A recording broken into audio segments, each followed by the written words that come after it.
Hey guys, welcome back to another one of my reviews, and sorry that today's review will not be a review of Frozen 2 or A Beautiful Day in the Neighborhood. You might see those later on in the week because I have Thanksgiving break off, so that means I'll probably have more time to see more movies, so I'll probably have time to see it then. But for now, I'm going to be doing a review of... hold on. Knives Out. Now, this was actually the poster that they gave out during the early screening that I went to, and before the film began, the writer and director of the movie, Rian Johnson, came out, and there was a video that he recorded and said, "Hey, to everybody who made these early screenings, thank you so much, and to everybody who got a complimentary Knives Out poster, look on the back of it to see if there was a sticker on it, and just, if you find the sticker, then take it to the theater, guys." And then me and my friend who went with me, David, we checked both of our posters and neither of us had the sticker. But then, like a minute later, you just hear some guy in the far off corner of the theater yell out, "I won!" And the whole theater just burst out laughing. I'm still laughing thinking about it. Oh, jeez, it was so ridiculous.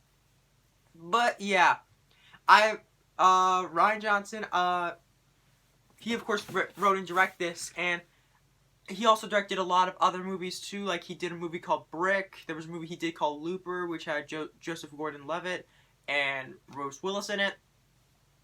And a lot of people also know the fact that he was also the writer and director of another movie.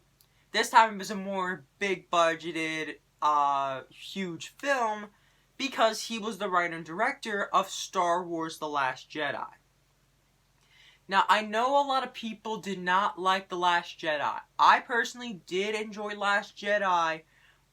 Overall, as a movie, I think it's fine, but I do feel like the fact that there are still some problems. Hopefully, I can be able to get into that when I cover the Star Wars, Disney era of Star Wars films, because I'm planning for December.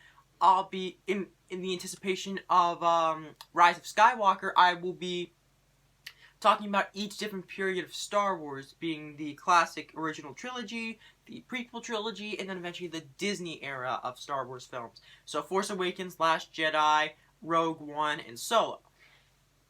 But for now, we are going to be talking about Knives Out. Now, what is the plot of Knives Out? Now, the film is described as sort of a modern-day take on a whodunit mystery, and it also has bits of comedic elements thrown in there as well. You see, it follows the patriarch of the Thrombey family, who supposedly commits suicide after his 85th birthday. However, there is a private investigator who's played by Daniel Craig, who believes the fact that it wasn't a suicide. He believes the fact that somebody might have potentially murdered him. But there seems to be some interest, and that's all I'm going to say right now, because this movie was surprisingly really, really good. This film actually premiered at a couple of other film festivals. Like, I'm pretty sure it showed up at the Toronto International Film Festival. It premiered at Fantastic Fest as well, all the way up in Austin, Texas, and a couple of other festivals here and there. I really wish the fact that I could have gotten to see it in one of those festivals, but yeah, man, this was surprisingly enough a really, really good movie. It was really hilarious.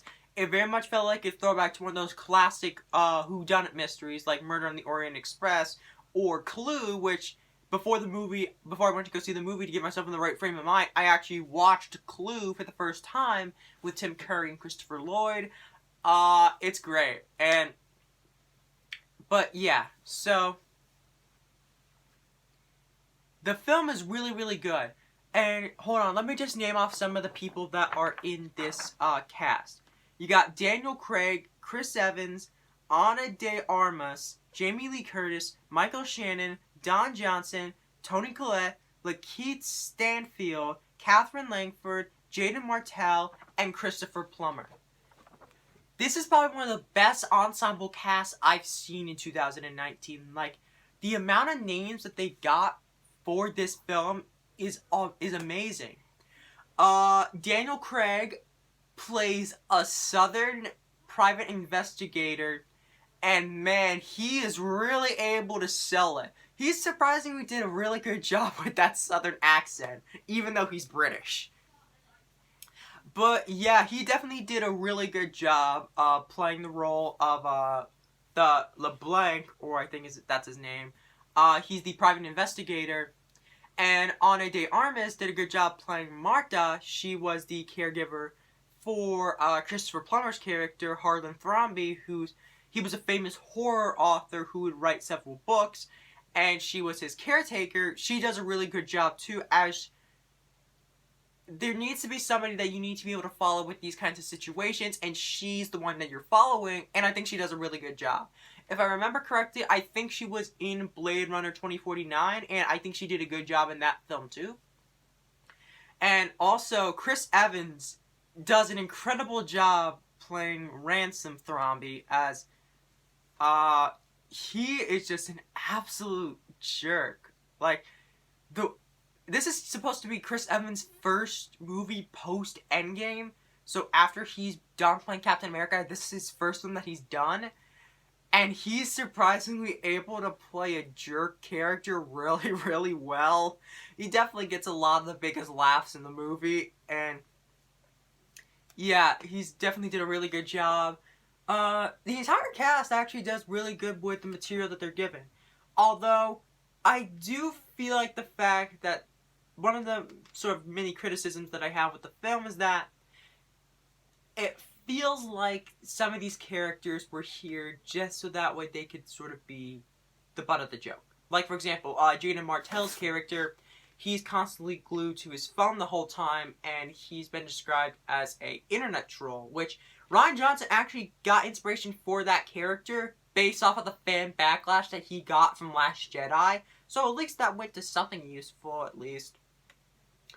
But yeah, it just sort of feels like he's there to be sort of the butt of the joke, which these are good jokes, but I just really feel like the fact that we probably could have gotten more to the character. Like, there are several characters in which they're sort of here just to tell jokes, but we really wish the fact that we could have gotten more depth to them, if you know what I mean.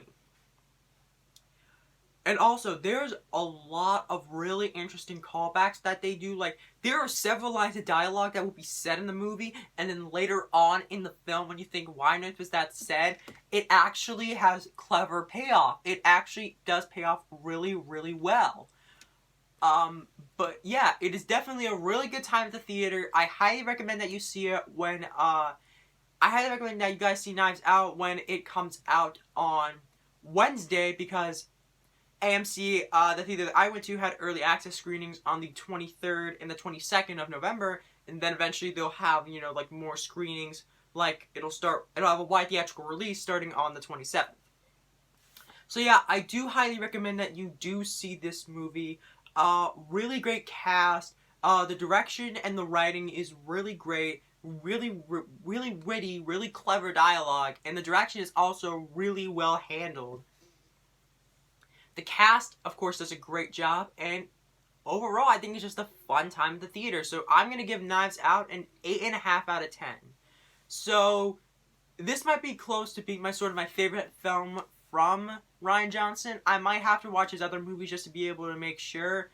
I still haven't seen Brick or Looper, though, and I may need to rewatch Last Jedi in anticipation for Rise of Skywalker. But, yeah, I hope you guys enjoyed this review. I may do a couple of reviews on Frozen 2 and A Beautiful Day in the Neighborhood if I can be able to find the time in my schedule to do so. But, yeah, hope you guys enjoyed this video, and as always, stay gold.